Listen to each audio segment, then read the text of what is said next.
নমস্কার বন্ধুরা, আশা করি তোমরা সকলেই খুব ভালো আছো। প্রাইমারি এবং আপার প্রাইমারি টেট পরীক্ষার যে পার্ট এ, যেটা হচ্ছে CDP, child development and pedagogy বা শিশু মনস্তত্ত্ব ও শিক্ষা বিজ্ঞান এর রিভিশন ক্লাস এর ক্লাস 1 নিয়ে আজ আমরা চলে এসেছি। দেখো, syllabus part a child development and pedagogy, শিশু মনস্তত্ত্ব ও শিক্ষা বিজ্ঞান বা সিডিপি, এটা তিনটে অংশ রয়েছে। এ হচ্ছে চাইল্ড ডেভেলপমেন্ট, বি হলো concept of inclusive education and understanding children with special needs এবং সি হচ্ছে লার্নিং অ্যান্ড পেডাগজি। দেখো, এ যেটা পোর্শনটা রয়েছে চাইল্ড ডেভেলপমেন্ট, তার প্রথম অংশ concept and principles of development, growth and maturation, difference between growth and development এবং relationship of development with learning, এই পোর্শনটা সম্পর্কে আজ আমরা আলোচনা করব। এখানে দেখো, সি যেটা বললাম যে এ বি দুটো পোর্শন ওখানে আছে, সি পোর্শন হচ্ছে লার্নিং অ্যান্ড পেডাগজি। তোমরা চাইলে এই সিলেবাসটা স্ক্রিনশট তুলে নিতে পারো। আমি নিবেদিতা দি and welcome to Nivedita Das education. তোমাদের সকলকে এই প্ল্যাটফর্মে স্বাগত। তাহলে চলো মূল আলোচনায় আসা যাক। প্রথমে আমরা যেটা সম্পর্কে আলোচনা করব সেটা হচ্ছে গ্রোথ বা বৃদ্ধি বলতে কি বুঝি। দেখো, বৃদ্ধি মানে কি, যে শিশুর যত বয়স বাড়ে তাদের উচ্চতা বাড়ে এবং ওজন বাড়ে। তাহলে এই যে দেহের উচ্চতা এবং ওজন বেড়ে যাওয়াকেই বলা হচ্ছে কি বৃদ্ধি। যেমন শিশুর বয়স বাড়ার সঙ্গে সঙ্গে তার উচ্চতা বাড়ে, ওজন বাড়ে, হাতের পায়ের দৈর্ঘ্যও বাড়ে, অর্থাৎ কি বলতে পারি আমরা, শিশুটির বৃদ্ধি ঘটে। তাহলে গ্রোথ বা বৃদ্ধি ব্যাপারটা বোঝা গেল। এরপর আসে ম্যাচুরেশন বা পরিণমন ব্যাপারটা কি। দেখো, একটা শিশুর কতক্ষণ সে হাঁটতে পারে, হাঁটতে কিন্তু সময় লাগে। জন্মের সঙ্গে সঙ্গে কি শিশু হাঁটতে পারে? পারে না। তার প্রায় 8 মাস থেকে 1 বছর বয়স হলে সে ধীরে ধীরে হাঁটতে পারে। তাহলে ততদিনে কি হয়, তার পায়ের যে মাংসপেশিগুলো সেটা উপযুক্ত পরিমাণে শক্তিশালী হয়, তবে সে হাঁটাচলা করতে পারে। তাহলে এই যে হাঁটাচলা করা বা এই যে কর্ম সম্পাদন করার ক্ষেত্রে তার উপযুক্ত স্তরে উপনীত হওয়া, মানে এক্ষেত্রে কি মাংসপেশিগুলো, পায়ের যে মাংসপেশিগুলো সেগুলো উপযুক্ত পরিমাণে শক্তিশালী হওয়া, এটাকেই বলা হচ্ছে পরিণমন বা ম্যাচুরেশন। দেখো, বলছে যে শিশুটির পেশিগুলো পরিণমন সম্পন্ন হলে তবেই শিশুটা হাঁটতে পারে।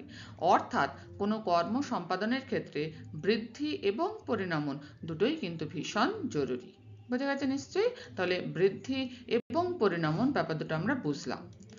এরপর আমরা চলে আসি, দেখো, কনসেপ্ট অফ ডেভেলপমেন্ট। বিকাশ বলতে কি বুঝি আমরা? ডেভেলপমেন্ট বা বিকাশ, বিকাশ ব্যাপারটা কি, এটার বৃদ্ধি এবং পরিণমনের থেকে এটা কতটা আলাদা বা কিভাবে আলাদা?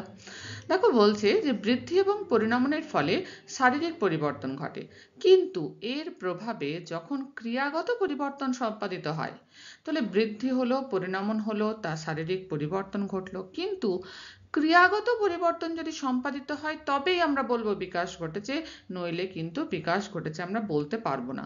ক্রিয়াগত পরিবর্তন মানে কি, কোনো কিছু করার ক্ষমতা বৃদ্ধি পাওয়া, নির্ভুলভাবে এবং উৎকর্ষতার সঙ্গে ব্যক্তির কর্ম সম্পাদন করতে পারার ক্ষমতাটাকেই বলা হচ্ছে কি ক্রিয়াগত পরিবর্তন, যেটা সম্পাদিত হলে আমরা বলি যে বিকাশ ঘটেছে। যেমন একটা উদাহরণ দিয়ে আমরা বলতে পারি যে একটা প্রতিবন্ধী শিশু, তার পায়ের ত্রুটি রয়েছে, তার বয়সের সঙ্গে সঙ্গে কি হচ্ছে, পায়ের দৈর্ঘ্য বাড়ছে, বয়সের সঙ্গে সঙ্গে পায়ের বৃদ্ধিও ঘটছে, পায়ের মাংসপেশিগুলোও কিন্তু কিছুটা হলেও সুপুষ্ট হচ্ছে, কিন্তু পায়ের ত্রুটি থাকার কারণে পায়ের কার্যকারিতার কোনো পরিবর্তন হচ্ছে না, অর্থাৎ সে কিন্তু ভালোভাবে হাঁটতে পারছে না। অর্থাৎ আমরা বলতে পারবো এক্ষেত্রে বৃদ্ধি এবং পরিণমন ঘটলেও তার পায়ের বিকাশ হয়নি। তাহলে কি বলা যেতে পারে, বৃদ্ধির ফলে বিকাশ সম্ভব, বৃদ্ধির ফলে বিকাশ হয়, কিন্তু বৃদ্ধি হলে যে বিকাশ হবেই এটা কিন্তু আবশ্যিক নয়।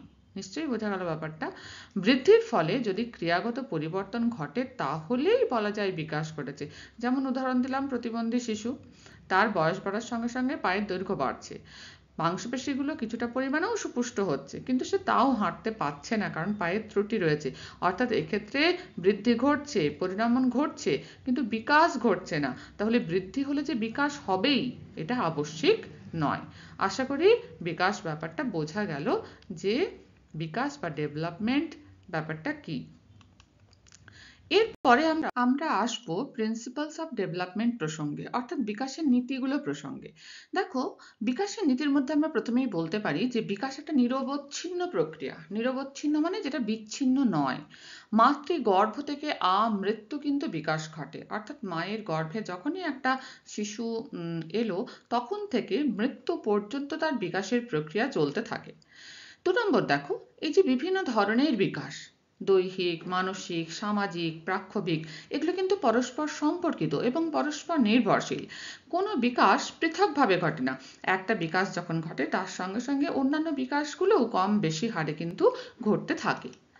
3 নম্বর পয়েন্ট আমরা বলতে পারি যে শুধুমাত্র ব্যক্তির সঙ্গে ব্যক্তির বিকাশের ক্ষেত্রে যে পার্থক্য লক্ষ্য করা যায় তাই নয়, একজন ব্যক্তির বিভিন্ন বয়সে যে বিকাশ ঘটে তার মধ্যেও কিন্তু বিভিন্নতা বা পার্থক্য লক্ষ্য করা যায়।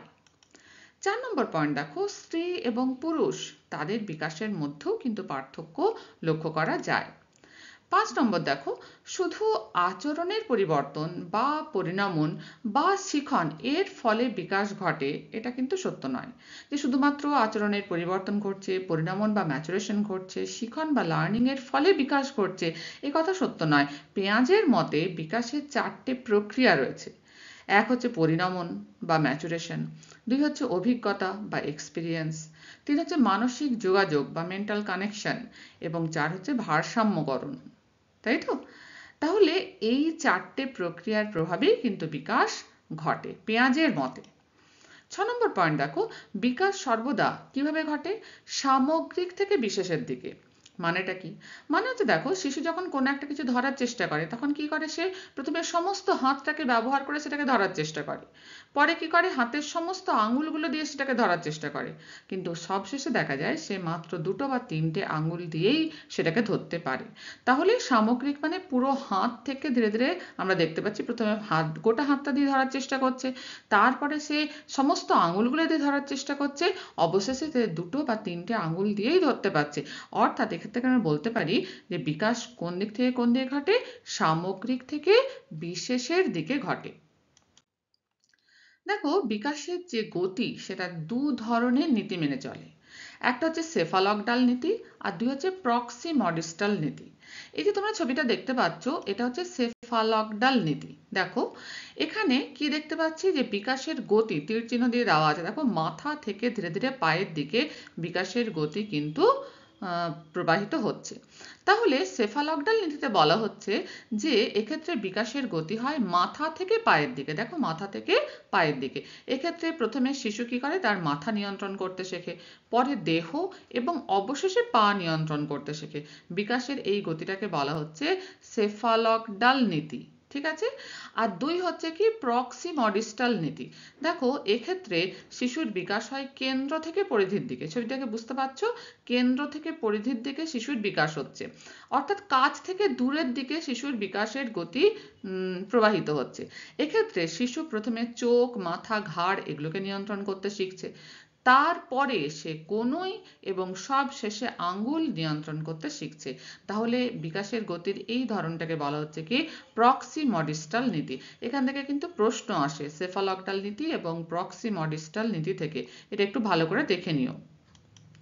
এরপরে আমরা আসছি difference between growth and development. তাহলে এই যে বৃদ্ধি এবং বিকাশ এর মধ্যে পার্থক্যগুলো কি কি? দেখো আমরা এই যে আলোচনাটা করলাম এর থেকেই পার্থক্যগুলো মোটামুটি বুঝতে পারলাম যে আমরা দেখতে পাচ্ছি যে দৈহিক বা শারীরিক আকার এবং আয়তনে বেড়ে যাওয়া, মানে উচ্চতা বেড়ে যাওয়া, ওজন বেড়ে যাওয়া, এটাকেই আমরা কি বলছি? বৃদ্ধি। কিন্তু ওজন এবং উচ্চতা বেড়ে যাওয়ার সঙ্গে সঙ্গে কর্ম সম্পাদনের দক্ষতা আসা, উৎকর্ষতা এবং নির্ভুলভাবে কর্ম সম্পাদন করার যে ক্ষমতা, তাকেই বলা হচ্ছে বিকাশ। তাহলে ওজন বেড়ে যাওয়া, উচ্চতা বেড়ে যাওয়া, শারীরিক আকার আয়তন বেড়ে যাওয়া, এটা কি? বৃদ্ধি। কিন্তু এগুলো বাড়ার সঙ্গে সঙ্গে নির্ভুলভাবে কর্ম সম্পাদন করার যে সক্ষমতা, সেটা যখন বৃদ্ধি পায় তখন বলা যায় কি বিকাশ ঘটেছে। তাই তো? 2 নম্বর পয়েন্টে আসি। দেখো বৃদ্ধি হচ্ছে কারণ এবং বিকাশ হলো তার ফল। বৃদ্ধি প্রথমে ঘটে, তার ফলে বিকাশ ঘটে। 3 নম্বর পয়েন্ট দেখো, বৃদ্ধি বলতে শুধুমাত্র দৈহিক বা শারীরিক বৃদ্ধিকেই বোঝায়, কিন্তু বিকাশ বলতে কি বুঝি? শুধু কি দৈহিক বৃদ্ধি? না, দৈহিক, সঞ্চালনমূলক, মানসিক, সামাজিক, প্রাক্ষবিক বিকাশ এই সবগুলোই কিন্তু বিকাশ বলতে বোঝায়। অর্থাৎ বিকাশের পরিধি কিন্তু অনেক বেশি বিস্তৃত, তাই তো? 4 নম্বর পয়েন্টে আসি, দেখো বৃদ্ধি একটা নির্দিষ্ট বয়স পর্যন্ত ঘটে, তাই তো? কিন্তু বিকাশ আমরা দেখলাম আমৃত্যু ঘটে, মৃত্যু পর্যন্ত এই বিকাশের প্রক্রিয়া কিন্তু চলতেই থাকে। আরো পয়েন্টগুলো দেখো পার্থক্যের। 5 নম্বর পয়েন্টে আসি, বৃদ্ধিকে পরিমাপ করা যায়, অর্থাৎ বৃদ্ধি পরিমাপযোগ্য, কিন্তু বিকাশকে আমরা পরিমাপ করতে পারি না, একে পর্যবেক্ষণ করতে পারি। অর্থাৎ বিকাশ হচ্ছে পর্যবেক্ষণ সাপেক্ষ। তাই বলা যেতে পারে বৃদ্ধি পরিমাণগত, কারণ একে পরিমাণ করতে পারি, পরিমাপ করতে পারি, কিন্তু বিকাশ হচ্ছে গুণগত, কারণ এটাকে পর্যবেক্ষণ করতে পারি, এটা পর্যবেক্ষণ সাপেক্ষ। 6 নম্বর পয়েন্টে দেখো কি বলা আছে, যে বৃদ্ধি স্বতঃস্ফূর্ত, এক্ষেত্রে অনুশীলনের প্রভাব কিছুটা রয়েছে, কিন্তু অনুশীলন তেমন গুরুত্বপূর্ণ শর্ত নয়। তাহলে বৃদ্ধি কিন্তু স্বতঃস্ফূর্তভাবে ঘটে চলে। ব্যক্তির সক্রিয়তা এবং অনুশীলন বিকাশের ক্ষেত্রে দুটো গুরুত্বপূর্ণ শর্ত, কিন্তু বিকাশের ক্ষেত্রে আমরা দেখতে পাচ্ছি ব্যক্তির সক্রিয়তা এবং অনুশীলন এটা জরুরি। সক্রিয়তা এবং অনুশীলন কি করে? বিকাশকে ত্বরান্বিত করে, কারণ পরিবেশের সঙ্গে মিথস্ক্রিয়ার ফলেই তো বিকাশ ঘটে। তাই বলা হচ্ছে যে সক্রিয়তা বা অ্যাক্টিভিটি এবং অনুশীলন বা প্র্যাকটিস এটা কিন্তু ডেভেলপমেন্ট বা বিকাশের ক্ষেত্রে দুটো গুরুত্বপূর্ণ শর্ত, কারণ এটা এই দুটো জিনিস সক্রিয়তা এবং অনুশীলন এটা কি করে? বিকাশ বা ডেভেলপমেন্টকে দ্রুততর করে বা ত্বরান্বিত করে। 7 নম্বর পয়েন্ট দেখো, অনুশীলনের প্রভাব বৃদ্ধির ক্ষেত্রে সীমিত। তাহলে অনুশীলনের প্রভাবে বৃদ্ধি ঘটে এটা সীমিত, মানে এটা কিছু ক্ষেত্রে লক্ষ্য করা যায়। যেমন তুমি যদি হাতের পেশির ব্যায়াম করো তাহলে দেখবে হাতের পেশির বৃদ্ধি হচ্ছে, কিন্তু পায়ের পেশির উপর এর কোনো প্রভাব নেই। কিন্তু অনুশীলনের প্রভাব বিকাশের ক্ষেত্রে সামগ্রিক। যেমন দেখা যায় মানসিক বিকাশের যদি চর্চা করা হয় তার প্রতিফলন কিন্তু সামাজিক, প্রাক্ষবিক ইত্যাদি বিকাশের উপরও দেখা যায়। তাহলে আমরা যেটা বললাম যে বিকাশের ক্ষেত্রে দেখা যায় যে এক ধরনের বিকাশ যদি ত্বরান্বিত হয় তার প্রভাবে অন্যান্য বিকাশগুলোও প্রভাবিত হয়, কিন্তু বৃদ্ধির ক্ষেত্রে সেটা নয়। যে অংশে অনুশীলন করা হয় সেই অংশের হয়তো কিছু পরিবর্তন ঘটে, কিন্তু এর প্রভাব অন্য অংশে দেখা যায় না। 8 নম্বর পয়েন্টে চলে আসি, দেখো বৃদ্ধিকে ত্বরান্বিত করার ক্ষেত্রে শিক্ষার ভূমিকা খুবই কম। শিক্ষার দ্বারা বৃদ্ধিকে ত্বরান্বিত করা যায় না, এটা একটা নিজস্ব স্বতঃস্ফূর্ত প্রক্রিয়া। কিন্তু বিকাশকে ত্বরান্বিত করার ক্ষেত্রে শিক্ষার ভূমিকা গুরুত্বপূর্ণ। দেখা যায় যে শিক্ষার ফলে ব্যক্তির পরিপূর্ণ বিকাশ সাধন ঘটে। শিক্ষা বিকাশকে ত্বরান্বিত করে এবং পরিপূর্ণ বিকাশ সাধনের জন্য শিক্ষা একটা অত্যন্ত গুরুত্বপূর্ণ ভূমিকা পালন করে। তাহলে আমরা ডিফারেন্স বা পার্থক্যগুলো দেখতে পেলাম বৃদ্ধি এবং বিকাশের মধ্যে, গ্রোথ এবং ডেভেলপমেন্টের মধ্যে। এরপর আমরা আসছি relationship of development with learning, অর্থাৎ শিখনের ফলে বিকাশ কিভাবে সম্পন্ন হয় সেই বিষয়ে। আমরা তো দেখলাম যে বিকাশের উপর কিন্তু শিখনের একটা গুরুত্বপূর্ণ ভূমিকা রয়েছে। আমরা দেখতে পারি শিক্ষার লক্ষ্যই হচ্ছে পরিপূর্ণ বিকাশ সাধন কোনো একটা শিশুর, তাই তো? তাহলে এটা কিভাবে ঘটে দেখো, কিন্ডার গার্ডেন স্কুল যেখানে বাচ্চারা প্রথম যায় এবং প্রি প্রাইমারি স্কুলে বাচ্চাদের খেলার মধ্যে কাজ করানোর যে পদ্ধতি তার সাহায্যে তাদের কিন্তু দৈহিক বিকাশ ঘটে। আমরা দেখেছি প্রি প্রাইমারি স্কুল বা কিন্ডার গার্ডেনে কি করা হয়, বাচ্চাদের খেলার মাধ্যমে শেখানো হয়। তাদের কিন্তু বড় বড় বই পড়ানো হয় না, খেলার মাধ্যমে বিভিন্ন জিনিস শেখানোর চেষ্টা করা হয়। তাহলে এর মাধ্যমে তাদের কিন্তু দৈহিক বিকাশ ঘটে। কাজের মাধ্যমে কি হয়, তাদের আঙ্গুলগুলোর সঞ্চালন ঘটে, পেশির সঞ্চালন ঘটে, এছাড়াও হাঁটা, চলা, দৌড়ানো ইত্যাদি বিভিন্ন ধরনের খেলা, এগুলো শিশুদের এই যে দৈহিক বিকাশ এবং সঞ্চালনমূলক বিকাশ, ফিজিক্যাল ডেভেলপমেন্ট এবং মোটর ডেভেলপমেন্ট ঘটাতে সাহায্য করে।